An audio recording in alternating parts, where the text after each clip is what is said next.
My name is Dre Breezy, and you are now listening to The Breeze. Today's episode of The Breeze podcast is going to be focused on Janet Mock, who is a trailblazer in film and print. But before we get started talking about Janet, I do want to connect this week's podcast to last week's podcast. Last week's podcast, we talked about Marsha P. Johnson, who was a legendary figure in the Stonewall Uprising in 1969. At the end of that episode, I talked about the crisis that's affecting transgender women, how a lot of them are disproportionately affected by violent crimes, and how a lot of those crimes are disproportionately ignored by the criminal justice system. I actually found a statistic that said in 2014, research showed that 46% of trans men and 42% of trans women had attempted suicide in the United States. So I'm editing this podcast about Marsha P. Johnson. And like I said, I really wanted this podcast to be a spotlight on the issues that a lot of transgender women face. And before I can even upload it, I am on Instagram and I see a video of three trans women being in Los Angeles, in downtown Los Angeles, being brutally terrorized. They're being attacked, robbed, and beaten. One of them was knocked unconscious. And this is all with the backdrop of just a mob, a lynch mob of cisgendered people all cheering them on. Their names were Jocelyn, and Eden. And if you want to see the video, if you want to know more about how you can help them or find the people that are responsible for this crime, you can go to my Instagram at Dre Breezy. I generally don't share this kind of stuff like trauma porn, but I think it's really important to see the issues that transgender people face. And when you listen to my podcast, you probably say, oh, a couple hundred, that's not too bad. It's not just the people that die, it's the people that are attacked and brutalized every day that don't get justice for these attacks. And this is happening all over the world. So if you get a chance, just take a couple minutes out your day to educate yourself and learn about certain issues that the transgender community are facing. So let's get back to today's podcast episode on The Breeze, which is focused on Janet Mock.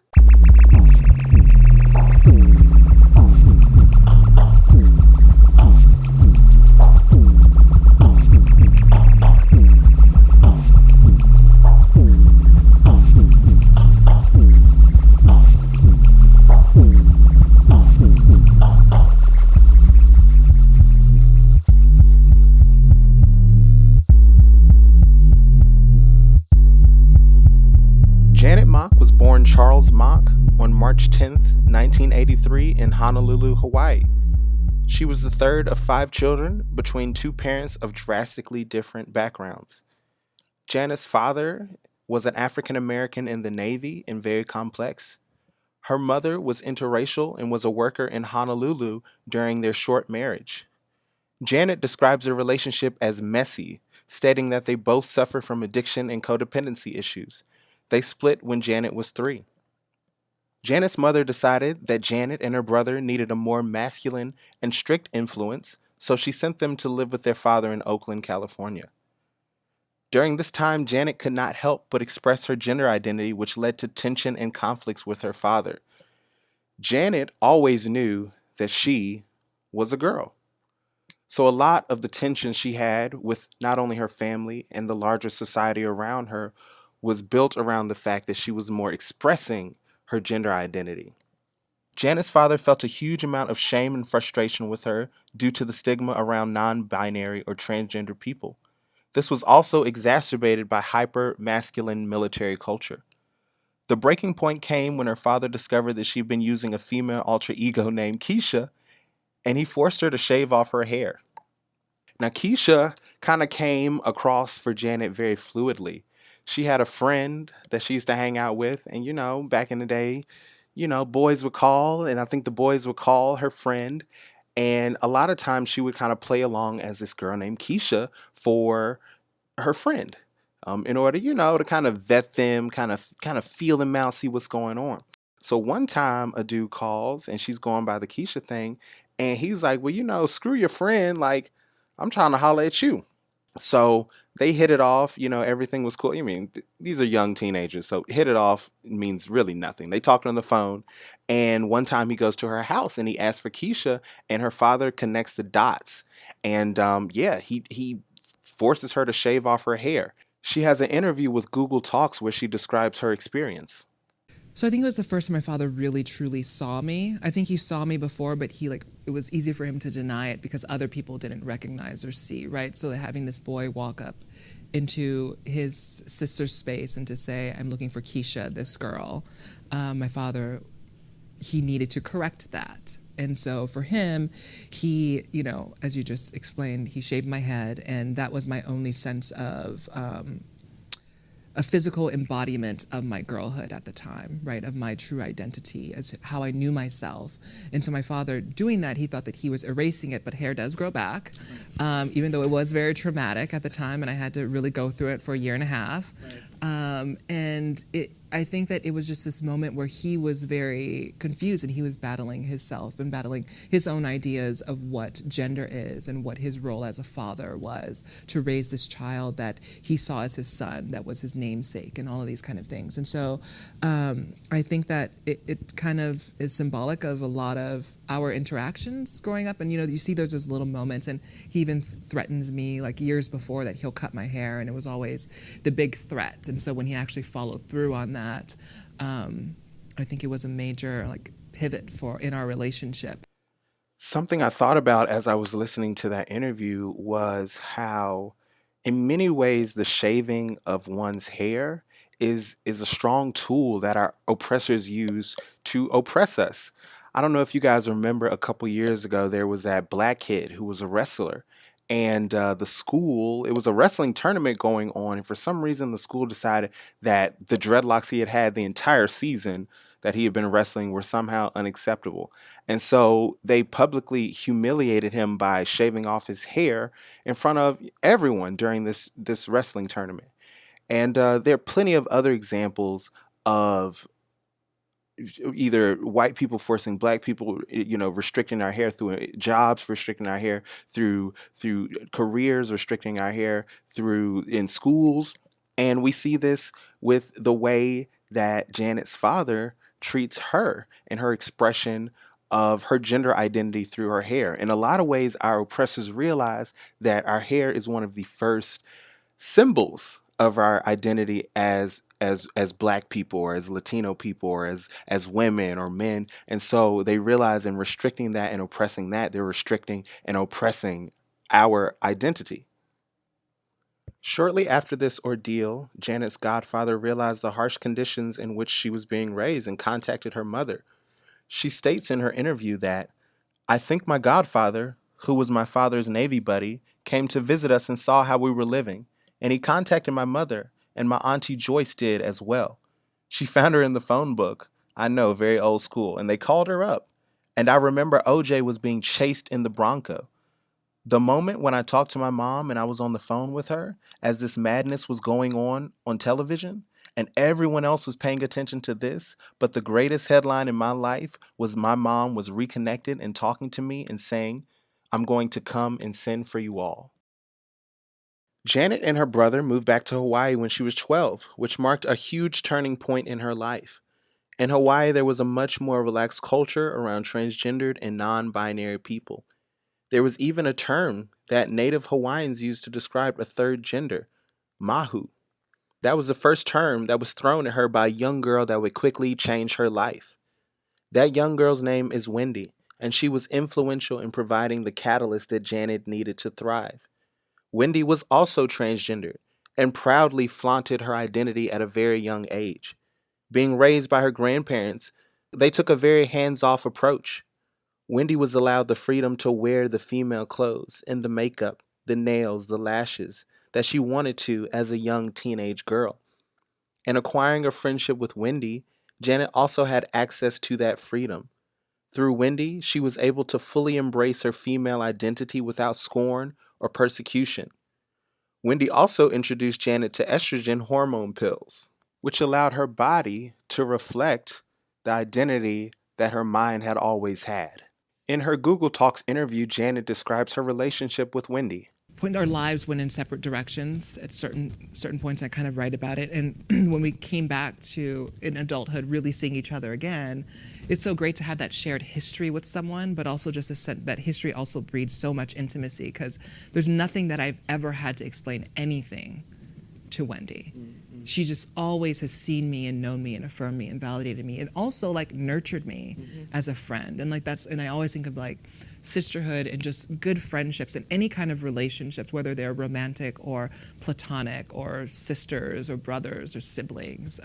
That's the kind of relationship she's always had for me. And I think of what a blessing that was for me to be a 12-year-old to find that friendship and then to develop it and still have it now as a 30-something-year-old person. By her freshman year of high school, she was regularly and often wearing female clothes. Her mother had grown increasingly more supportive of her choices over the years, eventually signing off on official hormone replacement therapy. She battled society to affirm her identity as female fiercely until she turned 18. By then, she had acquired the funds to afford a sex reassignment surgery. What I found most interesting about Janet and also most saddening is that she had to experience what seems to be all too normal for a lot of transgender women, which is sex work. Janet had to get involved with she met some older transgender women when she moved back to Hawaii. A lot of ways they just like Marsha P. Johnson, they kind of guided her and explained to her what was going on with her body and helped her make better decisions about how to move forward. These people also introduced her to what they did to survive and how what they did to put food on the table, which was sex work. And Janet Mock realized that the surgery that she needed to get cost $7,000. And I don't know if you guys remember being teenagers. I know I do, but $7,000 seemed like an impossible amount of money. So Janet did what she needed to do to make that money, which included sex work and pornography. At 18 years of age, she went to Thailand for 10 days to complete the surgery. 2 weeks later, she was at the University of Hawaii completing her introductory courses for her degree in fashion. After graduating from the University of Hawaii, she moved to New York to pursue a master's in journalism. Now, Janet Mock is many things. When you look at her, she's obviously classically beautiful. She has a wonderful smile, has beautiful skin tone, and beautiful, beautiful, bouncy, curly hair. But what is most striking about Janet in all the interviews and videos that I've seen of her is her piercing intelligence. This is a woman that could easily have gotten by on her looks, but definitely chose the brains over the beauty aspect. She easily accomplished her goal of graduating from New York University in 2006. Janet's upward trajectory continued. She landed a job as an editor at People magazine immediately after graduating. She worked relatively under the radar as a staff editor, but in 2011, life had different plans for Miss Mock. So I've got to mention that when Janet moved to New York to pursue her master's in journalism, she made a very big decision. She decided to stop telling people she was transgender. She decided to start identifying completely as a woman. Therefore, all of her experiences and the friendships and relationships that she built in New York, everyone thought she was a born female. In 2011, Marie Claire decided to publish an interview that, of course, she co signed on. And the title of that was I Was Born a Boy. I Was Born a Boy tells a story that I essentially just told you guys about her experiences as a transgendered woman growing up in California and in Hawaii and all the hard decisions and choices she had to make in order to live a more free and full life. The publication of this article launched Janet into stardom. It went viral immediately. And if I could just explain the context of what's going on around this time. Transgender issues have become very popular in the media around 2011 when this story was published. With the release of this article, Janet became the face of transgendered issues. In many ways, she was the first representative for the trans community in mainstream media. In 2013, Orange is the New Black, a show on Netflix, featured Laverne Cox, who also became a part of the face of those transgendered people. In 2014, she published her first book, Redefining Realness, which gave readers an introspective view of Mock's early life and a good amount of critical gender theory. In 2015, Caitlyn Jenner came out, which launched conversation about transgender people and the issues that they face to an even higher degree. In 2016, Janet Mock produced The Trans List, which was a HBO feature which focused on the lives of transgender people from all walks of life. I actually had the opportunity to watch it, and it really did even help me rethink the way that I viewed transgendered lives. There's just people from all walks of life, all different ages. There's models. There's Caitlyn Jenner's in it. They got Laverne Cox. But they have younger trans people. They have this huge muscly trans man who was in the Marines. It really does give such a diverse perspective of all the experiences of trans people. And that actually came from the Outlist, which featured Janet Mock, but she did that I think in 2013, and she realized that being the only trans person on that show was an issue. So she decided to use her platform to do an entire special that focused on trans people. In 2017, Mock published her second book, Surpassing Certainty, which delved into her journey into adulthood and the challenges she faces as a well known figure in the trans rights movement. In 2018, Mock was tapped by producer director Ryan Murphy to be a part of a developing show called Pose. Pose follows the lives of five transgendered people in 1980s New York City. They are battling both social stigma, marginalization, and the HIV/AIDS epidemic. Pose was an immediate success, winning an Emmy in Outstanding Drama Series in 2019. In a Build Series interview, Janet talks about the premise of Pose and what inspired her to be a part of the show. I was brought on because I needed to help feel and fuel five trans women's narratives. And so in that sense, in the way in which I operate in the world, where oftentimes I'm seen as the only representation or one of a few, it's great that we can have five trans women who are offering different perspectives on their bodies, on their lives, on sex, on love, on dreams, and show different kinds of struggles and moments of triumph as well. Yeah, and I think the show, too, it has such an interesting tone in that way. You bring up, the grit and the grim reality of 1980s New York City and what the LGBT community was grappling with, largely with HIV/AIDS. But you're also dealing with, a quickly changing New York City with gentrification and the rise of Trump and greed and finance, and all of this stuff. And so, these people, these trans and queer people of color are navigating all of that, yet at the same time, they get to go and escape to a world of their own creation, a community in which they build social safety nets for one another and families and houses and compete with one another.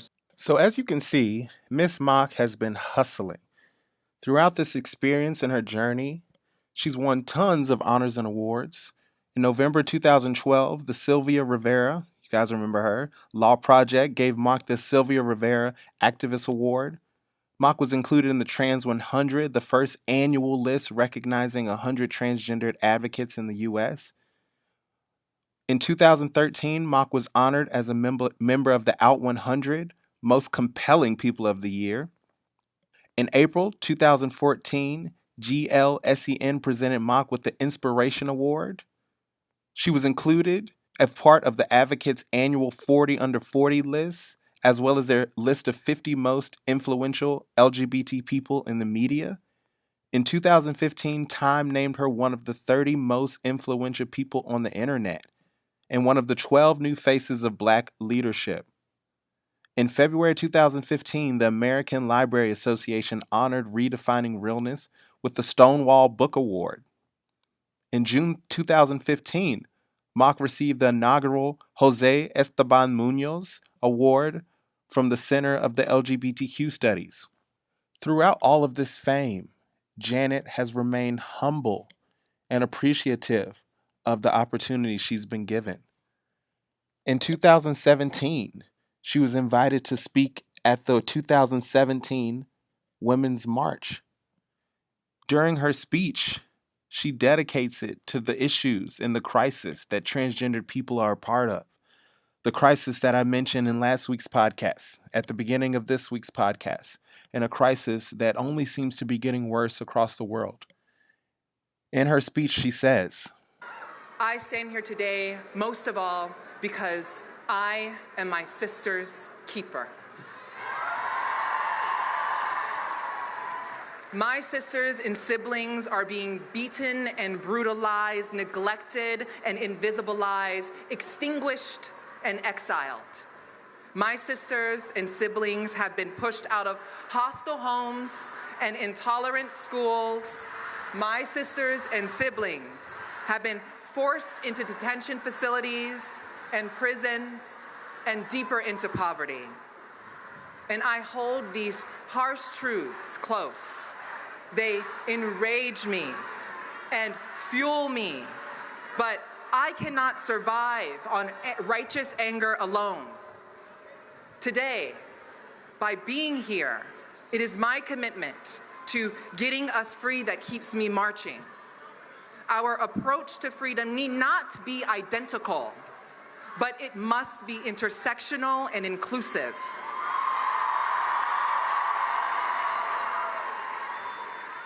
It must extend beyond ourselves. I know with surpassing certainty that my liberation is directly linked to the liberation of the undocumented trans Latina yearning for refuge, the disabled student seeking unequivocal access, the sex worker fighting to make her living safely. Collective liberation and solidarity is difficult work. It is work that will find us struggling together and struggling with one another. Just because we are oppressed does not mean that we do not ourselves fall victim to enacting the same unconscious policing, shaming, and erasing. We must return to one another with greater accountability and commitment to the work. Today, by being here, you are making a commitment to this work. Together, we are creating a resounding statement, a statement that stakes a claim on our lives and our loves, our bodies and our babies, our identities and our ideals. But a movement is so much more than a march. A movement is that difficult space between our reality and our vision. Our liberation depends on all of us returning to our homes and using this experience and all the experiences that have shaped us to act, to organize, to resist. So we can't talk about Janet Mock and not put her in the larger context of issues that affect transgender people. And two advantages that Janet Mock has throughout her life, and is one, the first is what's called passing privilege. And passing is the idea, it's a term coined that basically describes how well a person passes for the opposite sex. So in Janet's case, she passed, even before her surgery, she seemed to pass very easily as a woman. A lot of transgender people don't have this privilege, so they have to experience life always being clocked as a transgender person. And when it comes to the level of aggression and hostility and violence that happens to trans men and women, it's usually against people that, I guess, present more as transgendered. The second privilege that Janet Mock had was space to be free. I mentioned in this podcast when she moved to Hawaii, she met her friend Wendy, and through Wendy, she was able to really try on new dresses and not really have that pressure. And, you know, being a woman just isn't about trying on dresses, but I kept it brief.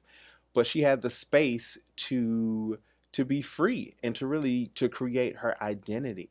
And the problem is with the oftentimes in trans individuals' lives, they aren't ever, and not until they're adult, given really freedom or agency to express their gender identity. Janet Mock was given that space and that freedom, which is invaluable when it comes to the creation of a healthy view of self. And I'm not saying any of this to discredit from all the hard work that Janet Mock has put into her career and her legacy. She really is a national treasure. The hard work she has done as a role model and a representative of the trans female community cannot be understated. For trans women to look up and see a powerful, beautiful, intelligent woman that struggled like they did and survived is powerful. The legacy Janet is leaving is amazing, and I think we should all cherish it. To learn more about the writer, director, and activist Janet Mock, go to my website, www.findthebreeze.com. Now for a paid message from one of our sponsors. Some of us have kinky quirks, some of us don't. But for us that have these kinky quirks, dating can be really hard. I thought I would be alone for the rest of my life until I found the Quirky Kooks app. Quirky Kooks helped me find the quirky guy that meets my quirky needs. Quirky Kooks has women and men with all your favorite quirks just waiting to fall in love. No matter if you like obsessively binge eating, screaming at children in parks, kicking dogs, playing bumper cars in LA traffic, hijacking small aircraft, punishing infidels, furries, punching Nazis, recreational waterboarding, smoking crack, or de-arming pipe bombs, we've got the person for you. We all know Tinder and eHarmony don't have what you're looking for, so take the chance of a lifetime and find your quirky kook. You can find us in app stores across all national platforms. So because I'm still reading Children of Virtue and Vengeance by Tomi Adeyemi, I don't have a book review to do for you guys, but I do have a Black-owned business to promote. I figure if I won't have time to do some kind of promotional for a book, I can always promote a business. And today, I ate at a wonderful, wonderful place called Saltbox, which I've eaten at 1,000 times. It's in Durham, North Carolina, and it's on Mangum Street. And it has literally the best seafood in Durham. This place, there's actually 2 locations in Durham. The owner is Ricky Moore. He's a chef from New Bern, North Carolina. And when I say this is a place like you have to check out, the place on Mangum Street was the original location, and what they usually do is they have fresh caught food. Like they get all their seafood fresh the day of. So you get there and you see on one side they have like just the rolls, where if you just want the sandwich of the seafood, like it's like po' boys kind of, you can just get that. And then they have their plates, which comes with potato, like kind of not French fries, but like thicker potato chip kind of cooked, what are they, like cooked potato slices. And they have this homemade slaw. So y'all, I don't even like coleslaw, but when I say I'll hurt somebody. I would kidnap a small child for their coleslaw. I would hold this child ransom for their coleslaw. I would do some bad things for this coleslaw. I would do some good things for this coleslaw too, but I would mostly do bad things because it's off the chain. So once again, the name of this place is Saltbox. It is a Black-owned business, and their locations are in Durham, North Carolina. And Ricky, the chef, he also has a cookbook if you want to check out. It's on Amazon. I'll have a link to it in my website.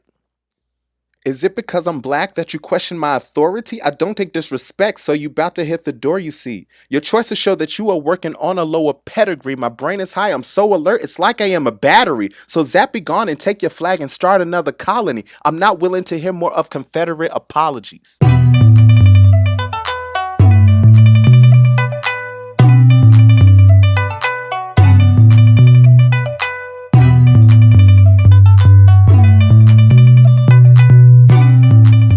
Thank you all so much for tuning in to The Breeze. If you all want to learn more about Janet Mock and her contributions, go to my website at www.findthebreeze.com. It's been about 13 weeks since Breonna Taylor was murdered, and we're still looking for justice. Next week, we'll be talking about Pauli Murray, who was a women's rights activist and eventually became an Episcopalian priest.